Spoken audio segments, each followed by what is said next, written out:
ద్వారకా, శ్రీకృష్ణుని మహానగరం. ద్వారకా అనేది హిందూ పురాణాల్లో ప్రాముఖ్యత కలిగిన నగరం. ఇది శ్రీకృష్ణుడి పాలనలో అభివృద్ధి చెందింది. మహాభారతం, భాగవతం, విష్ణు పురాణం వంటి అనేక గ్రంథాలలో ద్వారకా గురించి విస్తృతంగా వివరిస్తారు. ఇది భారతదేశంలోని గుజరాత్ రాష్ట్రంలోని కత్తియావార్ ప్రాంతంలో అరేబియా సముద్ర తీరంలో ఉంది. పురాణాల ప్రకారం ద్వారకా నగరం సముద్రంలో మునిగిపోయిన ప్రాచీన నగరంగా చెప్పబడింది. శ్రీకృష్ణుడు మథురలో పుట్టినప్పటికీ కంసుని సంహారం చేసిన తరువాత యాదవ వంశస్థులను రక్షించేందుకు ఒక కొత్త రాజధాని అవసరం అనిపించింది. కంసవధ అనంతరం కంసుడి మామగారైన జరాసంధుడు మథురపై పలు దండయాత్రలు చేశాడు. అతనికి 23-24 సార్లు ఓటమి ఎదురైనప్పటికీ అతని దాడులు ఆగలేదు. ఈ తరచూ జరిగే దాడుల కారణంగా ప్రజలు భయభ్రాంతులకు గురయ్యారు. ఈ పరిస్థితిని సమర్థంగా పరిష్కరించేందుకు శ్రీకృష్ణుడు సముద్ర తీరంలో సురక్షితమైన నగరాన్ని నిర్మించాలని నిర్ణయించుకున్నాడు. శ్రీకృష్ణుడు సముద్రదేవుడిని ప్రార్థించగా ఆయన తన వాసుదేవునికి ఆశీస్సులు అందజేసి సముద్రంలో ఒక భూభాగాన్ని లభించేందుకు అనుమతించారు. అనంతరం దేవతల శిల్పకారుడు అయిన విశ్వకర్మ ద్వారకా నగరాన్ని నిర్మించాడని పురాణాలలో పేర్కొంటారు. ద్వారక ఆకాశహర్మ్యాలతో, విశాలమైన వీధులతో, అందమైన ఉద్యానవనాలతో, గొప్ప రాణులతో కూడిన మహానగరంగా తీర్చిదిద్దబడింది. ద్వారకా నగరం ఎంతో అందంగా, వైభవంగా ఉండేదని పురాణాలు చెబుతున్నాయి. మహాభారతం ప్రకారం ఈ నగరం అత్యంత సురక్షితమైనది. 4 వైపులా పటిష్టమైన గోడలతో నడుమ కట్టబడింది. నగరంలో 6 ముఖ్యమైన వాస్తవ్యులు ఉండేవి. 1. భవనాలు రత్నాలతో అలంకరించబడి ఉండేవి. సువర్ణ కాంతులతో ప్రకాశించే రహదారులు ఉండేవి. రాజమార్గాలు విస్తృతంగా ఉండేవి.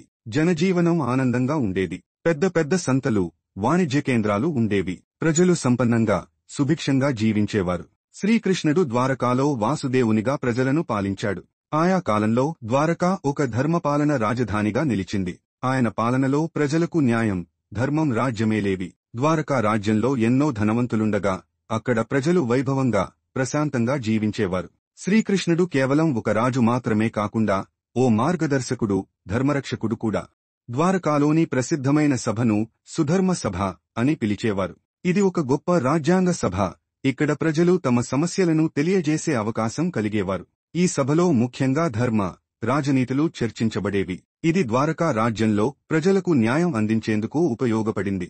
ద్వారకా ప్రజలు అధికంగా వాణిజ్యంతో, వ్యవసాయంతో, రత్నాల వ్యాపారంతో జీవించేవారు. వారు సముద్ర వాణిజ్యంలో నైపుణ్యం కలిగినవారు. ద్వారకా ఓడ రవాణా కోసం ప్రసిద్ధిగాంచింది.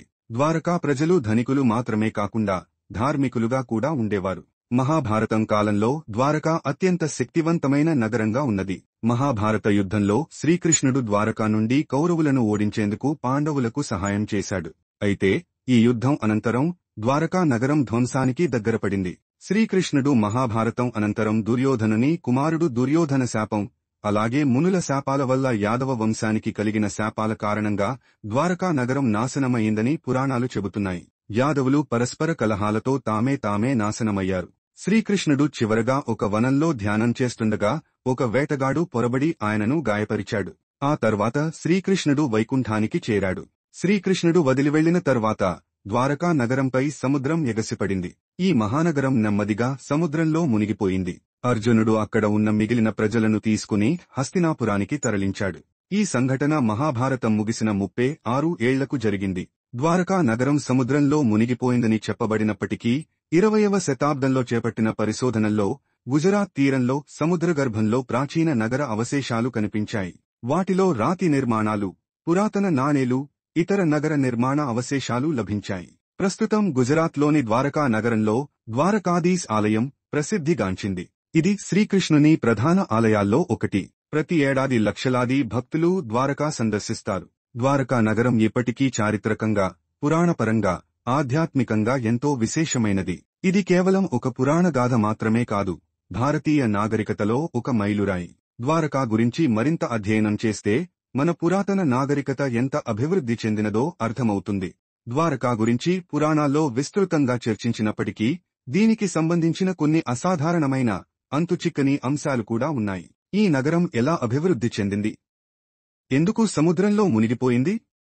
నిజంగా ఇది కేవలం పురాణగాథలా, లేక పాత నాగరికతకు సంబంధించిన ఆధారమా అనే ప్రశ్నలు చారిత్రకుల్ని, పురావస్తు పరిశోధకులను ఇప్పటికీ ఆకట్టుకుంటున్నాయి. హిందూ ధర్మంలో సప్తపురీలు, 7 పవిత్ర నగరాలు, అంటే జ్ఞానాన్ని, మోక్షాన్ని ప్రసాదించే ప్రదేశాలు.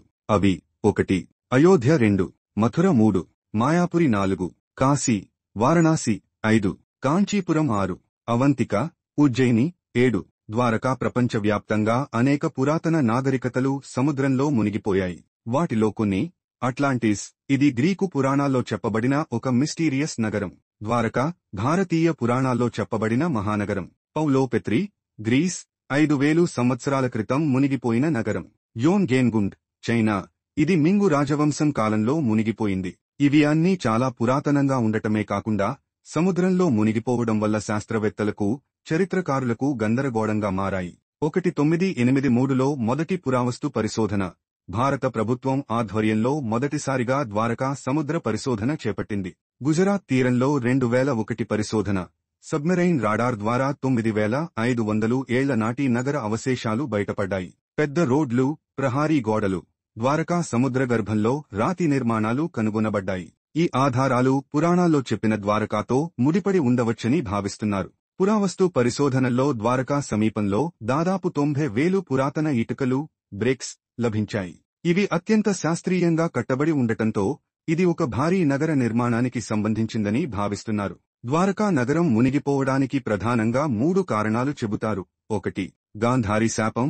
మహాభారత యుద్ధం అనంతరం భీష్ముని వధించినందుకు గాంధారి శ్రీకృష్ణునికి శాపం ఇచ్చిందని పురాణాలు చెబుతాయి. యోగమాయ ప్రభావం. శ్రీకృష్ణుడు స్వయంగా ద్వారకా నగరం తన మాయతో మునిగిపోనిచ్చాడని కూడా చెప్పబడింది. సునామీ లేదా భూకంపం. శాస్త్రవేత్తల అభిప్రాయం ప్రకారం ద్వారకా ఒక భారీ భూకంపం లేదా సునామీ వల్ల సముద్రంలో మునిగిపోయి ఉండవచ్చు. పురాణాల ప్రకారం ద్వారకా మునిగిపోతున్న సమయంలో అర్జునుడు ద్వారకాలోని ప్రజలను భద్రంగా బయటకు తీసుకెళ్లాడు. చాలామంది యాదవులు హస్తినాపురానికి వెళ్లినట్లు చెబుతారు. ప్రస్తుతం గుజరాత్లోని ద్వారకా నగరంలో ద్వారకాధీశ్ ఆలయం ప్రసిద్ధిగాంచింది. ఈ ఆలయాన్ని వజ్రనాభుడు, శ్రీకృష్ణుని మనవడు నిర్మించాడని చెబుతారు. ఆలయం 2500 సంవత్సరాల పురాతనమైనదిగా భావిస్తారు. ఇది సముద్రం సమీపంలో ఉన్నప్పటికీ భారీ ప్రళయాల్లో కూడా నిలిచిపోయింది. ద్వారకా పురావస్తు పరిశోధనలో లభించిన నాణేలు, రాతి శిల్పాలు శ్రీకృష్ణుని కాలానికి చెందినవిగా భావిస్తున్నారు. శ్రీకృష్ణుడు నిజంగా ఒక చారిత్రక వ్యక్తి అని అనేక పరిశోధనలు చెబుతున్నాయి. ద్వారకా నగరం కేవలం పురాణకల్పితం కాదు, అది ఒక గొప్ప నాగరికతకు కేంద్రంగా ఉండి ఉండొచ్చని భావిస్తున్నారు. ఇప్పటికీ ద్వారకా గురించి పూర్తి ఆధారాలు బయటపడలేదు.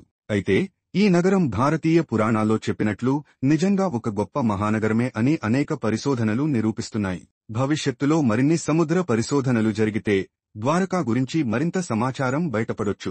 ద్వారకా ఒక ప్రాచీన మహానగరంగా, ఒక అద్భుతమైన పురాణగాథగా, ఒక చారిత్రక వాస్తవంగా మిగిలిపోయింది.